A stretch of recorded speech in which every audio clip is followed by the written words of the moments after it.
Hello, everyone, and welcome to Top of Mind, Florida. I'm Michael Williams. You look a little frozen to this morning. I'm Brian Crowley. Michael just got back from Well, I actually, keeping in mind that we tape some of these episodes, we tape the episodes, tape all the episodes. What am I saying? I got back from Alaska, 2-week trip there. 2-week trip. 2-week Yeah, trip. you look a little cold. I tell you, love the glaciers, love the hiking, love the kayaking. They call it the last frontier. Beautiful, beautiful part of our country. My wife and I had been wanting to go there for years, and we finally did and had an absolutely spectacular adventure. Well, rumor has it we're giving it back to the Russians, but that's for another time. Different topic, different day. Listen, wanted to talk a little bit today. This is our 15th outing with Top of Mind Florida. And at the very outset, we talked about why we wanted to do this. Of course, our history together was I met you 14 and a half years ago when I came to WPTV, retired last spring, and we did a public affairs broadcast To the point, for many, right? many years. But we decided we wanted to continue those kind of interviews and sessions, and we've had or will have everything from rocket experts to politicians, Democrat and Republican, to a saxophonist, to you name it. It really is Top of Mind Florida. You enjoying it, my friend? Oh, I love it. We've had a great list of guests. They've all been really fun to have. And, you know, our approach has been that we talk some politics with them, but we also, you know, talk on a personal level with them and try to learn more about them, which I think is also important. We're not trying to get into the slugfest that happens so often now. You know, we really want to discuss issues in a thoughtful way. And but even to me, even more important is really getting to know, letting people get to know the folks that we're talking to. So sometimes when you ask those funny off the wall questions, you know, they respond in ways that can be surprising and informative. It really is, and it's part of it. And we love bringing you at home into this as part of our audience, as part of that, and really felt from an informational perspective, a news perspective, a fun back of the book perspective. There's not a lot of this, and I know it sounds like a pat on the back, but my point is there's not a lot of this anymore, and we think that it fills, we hope for you, it fills and will continue to fill a gap where you say, wow, didn't know about that person, didn't know about that story, didn't know about that take. And one of the things I love, and you and I have talked about it for years, I love, and I don't know how you watching this feel, I love the origin stories, and I think we always find a chance to say, move back a bit, what brought you from there to here? I always find that fascinating, sometimes the most fascinating part of our interviews. What about you? Well, you know, sometimes, like, you know, we've interviewed a couple of people that were born and raised in Miami. So then I ask them the question, so is it Miami or Miam-uh? Right. And there have been interesting answers to that, because I can remember when Bob Graham was governor and I was covering him, he grew up in Miami and he always said Miam-uh. And I can remember hearing him say that, and I'm like, Miam-uh, you know. Right. And it's funny because the people who grew up there Know it. they know about Right. the two ways of saying Miami. You know, Miam-uh is not said as often as it used to be, but it's one of those things where you just get people talking about. From there, you go into things where they're talking about interesting things about growing up there, and you're learning more about them as an individual as opposed to whatever they feel about on issues. And then it'll sometimes lead them to talking about the big changes they've seen in their city. And I was chuckling because as a young Miami reporter, my Miami beat for many, many years before I came to Palm Beaches and Treasure Coast, J.L. Plummer. He was the city commissioner, and he would be driving around, and wherever you showed up at something, he'd be there because he had his scanners. And you'd always talk about Miami. And that was my first introduction to that. Of course, another fun question to ask people that, especially people of a Cuban background in Miami, you know, where do you get the best Cuban sandwich? Miami or Tampa? Well, there's a big rivalry about that over, you know, Tampa versus Miami. A lot of people don't know that Tampa was a huge Cuban community long before Miami. Where cigars home to a big cigar industry. Yeah. So So if you're a Cuban from Tampa, and they make them slightly differently, but Hmm. it becomes this big issue that who has the best Cuban sandwich? Well, I don't know about you at home, but I still vote Miami and particularly Little Havana. Many a great meal there, and many a great president or presidential candidate who would come through Little Havana over the years. None of them said Miami, but they certainly enjoyed the Miami style and flair and the great Cuban American flair that the great Cuban American community brought there. I always, as I talk to you, and I've thought about this, I think I've brought it up to you before. When you look back talking about origin stories, that kind of lead you to this day, because I enjoy sitting and listening to your interviewing and style. What ultimately, and I know you were in the Marines, and thank you for your service, but you'd always talked about, was there a point where you said, I know that someday I'm going to be a reporter? Of course, you had a long, distinguished career at the Palm Beach Post. And talk about how you kind of evolved as a reporter in your interviewing style and why you wanted to continue that work in a setting like this. You and I couldn't have dreamed of podcasts years ago, but now we can. But tell us a little bit of that origin story. Well, as a young guy, I figured out fairly quickly I wasn't going to be a scientist.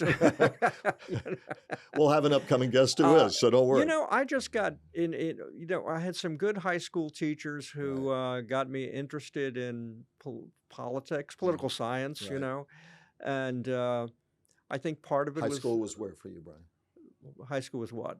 Where was your high school? I went to Riviera Beach High There you go. School. It's no longer. Shout 'em out. It Yeah. became Suncoast High Okay. School All right. a few years after I got out of Riviera Beach High School. You're trying to make me look old, Michael. And Never. You're ageless, you know it. and then during my time in the Marines, I got even more interested in political things, but not I wasn't interested in being a politician. I always asked questions. Mhm. And I had some great mentors, and I felt that I had a responsibility to understand why and to Mhm. share that information with others. And I think one of the great losses we've had with the decline of media has been that there aren't enough people that are asking questions anymore of our leaders, Mhm. and that goes from the local level all the way to the top. And there's not enough investigative reporting going on. There's not enough really getting behind the scenes of things going on. And even the fun stuff of just getting to know a politician Yeah. in an interesting way so that you can convey that to your readers. There's some very interesting personalities out there, and Yeah. when you can get them away from the performance that they Yeah. do and get the real person out there, often it's fascinating. We've gotten away from thoughtful, probing conversation about the issues of the day. We've gotten away from the ability to sit and have a polite discussion. That doesn't mean you don't ask tough questions. You've always been a master at that. It's one reason, I think, in a modest way, that we hope Top of Mind Florida helps fill that. I look around the state, and I certainly have not surveyed outlets across the state, but there are not a lot doing that anymore. And I am proud that in our first, well, this is, I believe right now as we sit here, is our 15th episode. And as we do that, it helps fill that a little bit. But it's sad to me that we've lost that. We have more information out there, more voices, which is wonderful. It's the democratization of voices there, and I think that's wonderful. But at the same time, are we better informed? Are we more thoughtful? Are we more willing to listen to other sides? On the more serious side of what we're doing, I think we hope, journalist roots that we have, that we fill a little bit of that gap and have fun at the same time. And I know you feel the same way because you've talked to me about it a lot. Well, first off, I feel very fortunate that we've gotten such good feedback about Top of Mind Florida, and our subscriber list is growing. We've had tens of thousands of views on all of the listens Yeah. on all the various platforms. There's like 1 million platforms out there now, but I've been sort of amazed at how many people have been watching us on TikTok. Brian and Michael don't scream TikTok audience generally. Okay, so let's just own it. So we've been very fortunate with people who have really, like what we're doing Yeah. and are encouraging us to do more. And I hope more people will subscribe and watch and share the information. But I really like the fact that we have this kind of laid back format but we also ask tough questions. I mean, we don't ignore the the issues. We really deal with the issues. I'm never going to stop dealing with the issues, but at the same time, we try to make it comfortable for the guest and enlightening for the viewers. And again, as we said, it's not all thought leaders in the political realm. We have people who are just flat out fun. Social media guest, That pink Angie science Santala, teacher. the pink science teacher from Miami. Upcoming episode with a wonderful saxophonist, a lady who's making her name as I say, the Rocket Lady, distinguished member of the engineering community locally who's making her name, who you saw something about her. That'll be part of an upcoming episode about her arc, her story, her origin story, and how she's inspiring others.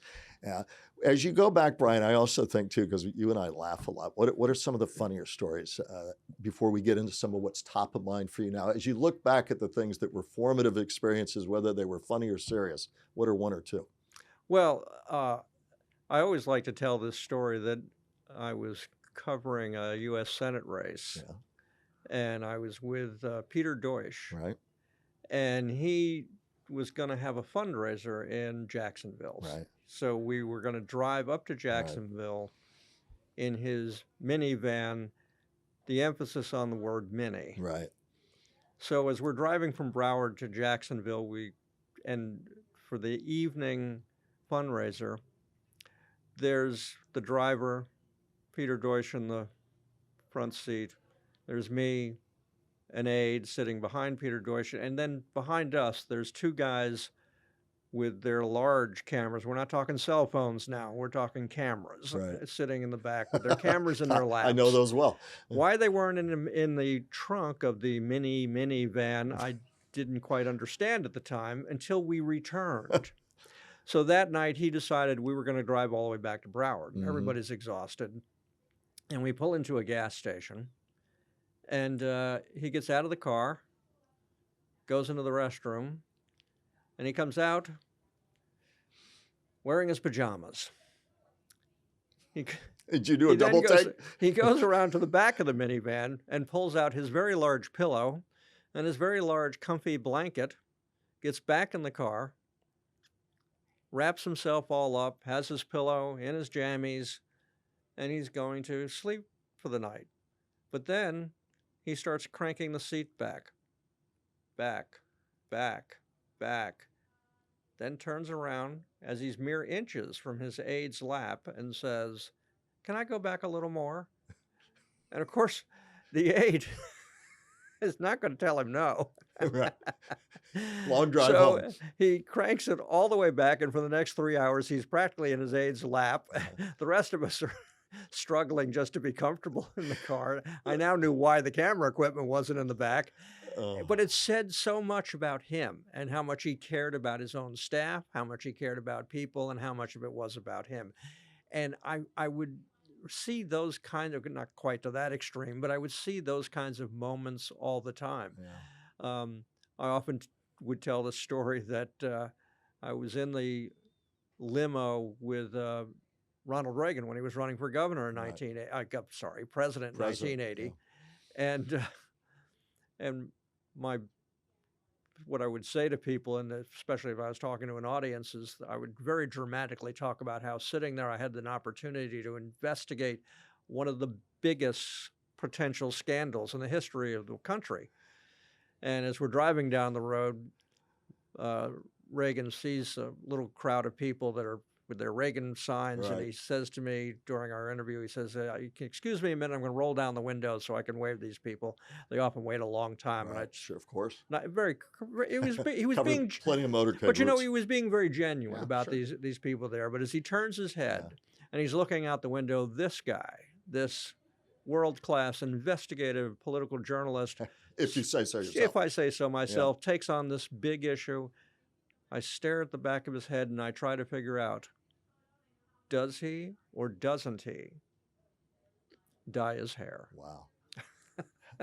I mean, people have no reason to remember that now, but it was a big thing back then. Everybody was like, he's too old not to have any gray hair. Well, who cares really? But I will confess, I never did figure it out. And even as I'm looking, I It, thought, it, well, it did this is not turn the election, it the did lack not of an turn the answer. Yeah. election, but you Yeah. have those goofy moments too. Yeah, I remember mine. Well, gosh, we all have so many. I do remember a formative experience at college because it reminded me of fact finding. Gene Chance, and you always remember some of your best professors. And I was in the broadcast track, but we also took print related work. And Gene Chance, University of Florida, and she was tough as nails. And you had to do a 50-page typed double-spaced term paper on a topic you choose, and you were not allowed to have a single fact error, or you'd either get a failing grade or darn near it. And she knew I was doing double courses. I was eating, grubbing for food and trying to get through the coursework quicker. And I'll never forget. So she grades my paper. I happened to be the only one left in class. She knew I was doubling up, and she was a stickler. And Johns Hopkins. And all of the term papers, she found one mistake. She comes up to me, it was after class, and the lesson was, if you work really, really hard, sometimes even the toughest boss in journalism or anything else will give you a little break, says, you realize you said Johns Hopkins instead of Hopkins Medical Center. I was just distraught because I knew you'd said, I know how hard you've worked. It was your one mistake. Puts a B- on the paper. Not only did it talk about how generous she was as a journalist, it taught me a lesson about quadruple, triple checking facts. And then another lesson was about let other people be funny. I had George Larimore, my first news director, and I decided to be funny in a story. I overtly wrote some kind of jokey thing in a story, and he comes up to me, Michael, he's from Tennessee, never forget it, 1981. He says, Michael, can I give you a piece of advice? I said, sure, George. He said, if you're going to be funny as a TV newsman, be really funny. And he said, otherwise, why don't you leave it to Johnny Carson, which is aging myself. I decided to leave it to Johnny Carson. I looked for other fun stories from people, but it was a story both serious and funny about the life of journalism and know your lane, get your facts right, have fun, as we both have. I did in hearing your story too. You were able to connect with political leaders in a way. Can you imagine now in the world where they feel like they have to be on 24/7 to even hop in your pajamas, notwithstanding the other issues, you wouldn't feel like you could do it. It was a different time and place. Nonetheless, we've had a lot of fun. And those are the kind of stories we continue to bring you on Top of Mind Florida. We'd like to hope a combined, what would that be, about 90 plus years of experience is worth something, and that you get a chuckle. 85 of those years are Michael's. Right, right. But, Brian dyes his hair gray so that he looks even more distinguished. It's not really gray. It's all red, his natural color, natural redhead here. And I've seen the pictures with the nice red beard and all of that. Brian, we'll turn to, as we talk about Top of Mind Florida, one of the things, we named it Top of Mind because at the end of my former broadcast, To the Point, I would often say to people, including you, what have we missed? What else is top of mind? As we were sitting down with, among others, my wife, retired journalist, your wife, Cheryl, Lisa, my wife, your wife, Cheryl, expert PR master, public relations, her whole career. And she had said, well, you all say top of mind a lot. We all got to think, oh, Top of Mind Florida. So there was a title born for our podcast. What is top of mind as we turn a bit to kind of what's in the news, and there's plenty of it these days. What is top of mind for you, my friend? well, our governor, Ron DeSantis, is finally going to appoint a lieutenant governor, Jay Collins, which really, we haven't had a lieutenant governor since February. So, what are we, 6-7 months into not having a lieutenant governor, which, as we talked about on an earlier podcast, do we really need a lieutenant governor in Florida? They don't really have a job. Right. And there are 6 states in the country that don't have lieutenant governors.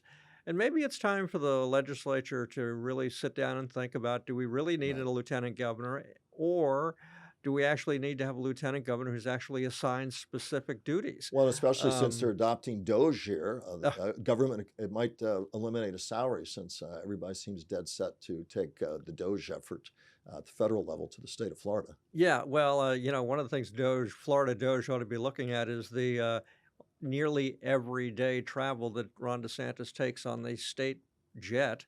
I think if he takes his kids to the park in Tallahassee, he takes the jet. I mean, he can't, even announcing the lieutenant governor, his plan was to fly to Tampa to make the announcement, as opposed to having Collins go to Tallahassee, where he's going to be lieutenant governor and make the announcement there. But it's Inter- nearly every day he flies somewhere. It's kind of fascinating. We'd have to compare and contrast with some of his predecessors, but certainly. Well, I covered a few of them. I don't remember any of them flying quite as often as he did. Let me ask you, speaking of Governor DeSantis and speaking of politics, we used to say all politics is local, and I suppose in some ways seems to be true. What's Texas redistricting? Democrats leave the state to try and avoid redistricting there.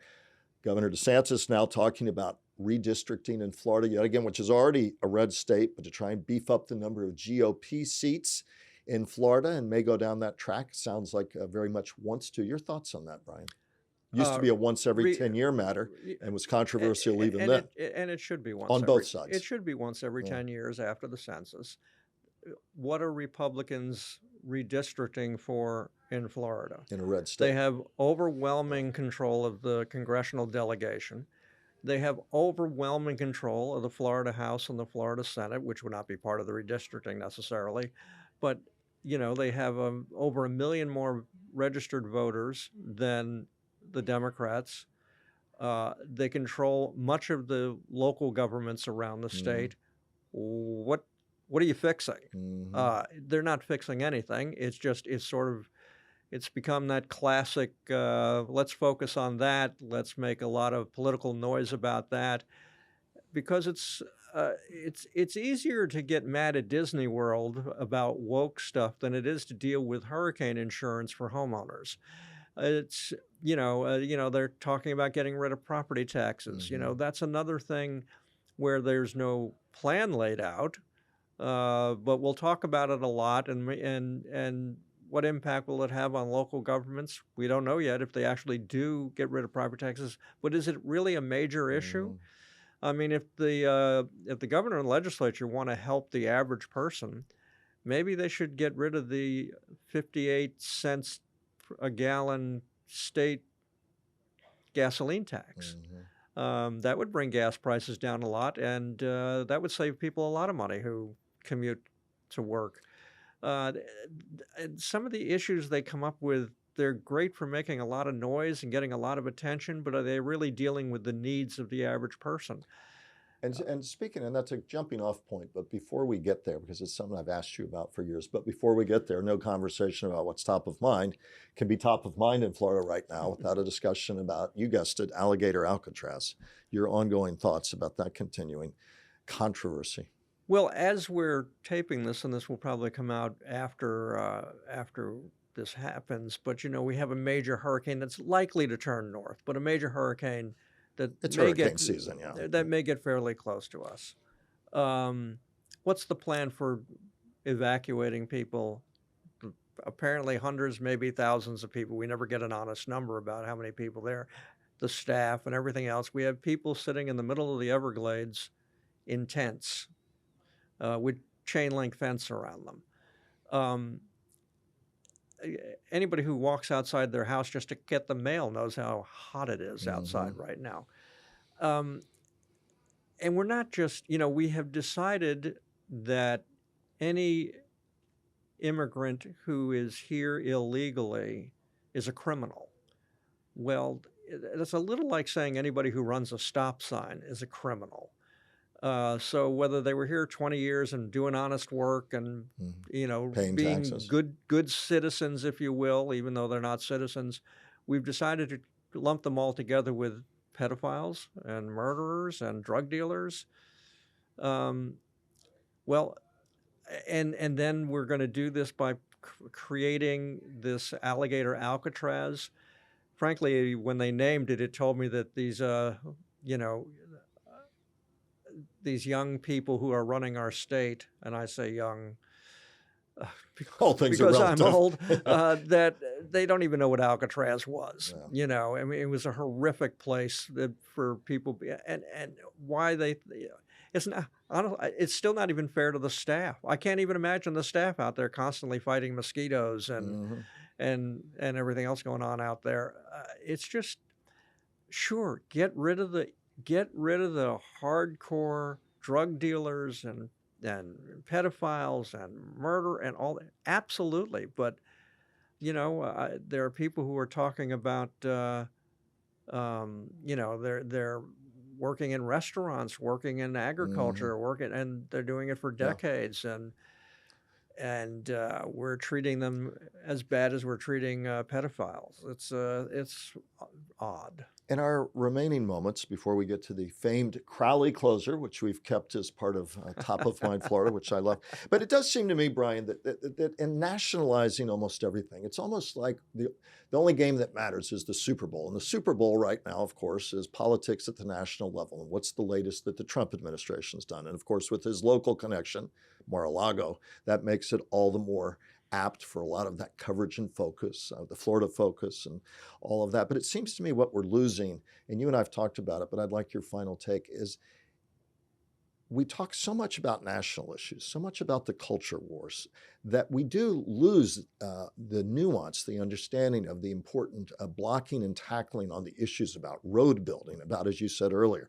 affordability, about how our schools are being run, about whether they're overcrowded or not, about whether we're teaching our students how to live in a new AI future. It seems to me all of that is being swept aside with this constant focus at the various highest levels of kind of the nationalization. The only thing I care about is the big game, what's going on in Washington today.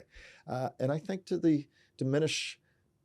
diminishing the things that matter to your everyday life. Did the garbage get picked up on time? What's happening with my local health department, on and on. Right or wrong, what is your sense for that? You always have such good nuance for Oh, that. I think that's absolutely right, and you're already starting to hear from people in the elder care Hmm. in Florida, Another and huge topic. in Florida, where part of the result of of removing immigrants is that they're losing workers, Mm. and and it's creating a crisis in some of these elder care centers, the shortage of Mhm. workers. Um, and elder care is going to be increasingly a big issue in this state, where we have more than our share of retirees living in Florida, Mhm. leaving the cold weather up north as we've done for 50, 60 years. Yep. And um, but one of the biggest difference, if you look at the generations before baby boomers, they didn't live as long. Mhm. You know, baby boomer poverty and health issues in Florida are going to be huge. We're inconveniencing everybody by living into our 80s and 90s, and some are living into over 100. And as healthcare continues to improve, those numbers are going to get bigger and bigger. Well, what is Florida going to be doing to ensure that that population is being taken care of? Mhm. And there's very little discussion about that, but it's happening. Well, that and many other serious topics, from the serious to the sublime, from the funny to the offbeat. We hope that you find Top of Mind Florida consistently is bringing you all of that. Couldn't be working with somebody, a better friend, or somebody who knows the lay of the land better, and Brian Crowley. We've had a lot of fun together over the years, and a lot of serious topics as well. So if that fits into your day, and we certainly hope it does, and those of you watching, spread the word. Top of Mind Florida, a chance to talk about all of these issues, and so that all of us think. And the key is so that all of us think, never to tell you what to think, which we used to talk about a lot, but to say, let's all of us think, and occasionally have some laughs along the way. Final Crowley Absolutely. closer comment, sir. Well, my finally Crowley closer is going to be thank you, Michael, for being such a great part of this and being such a Yeah, dear friend. yeah, And I look forward to our future episodes. We've had some great guests in no, our first 15 episodes. We got some great guests yeah. coming up. And I hope more people will subscribe and watch. It's the best 30 minutes of your day. I love it. We'll take it away on that. Brian Crowley, Michael Williams here, Top of Mind Florida. Have a wonderful day.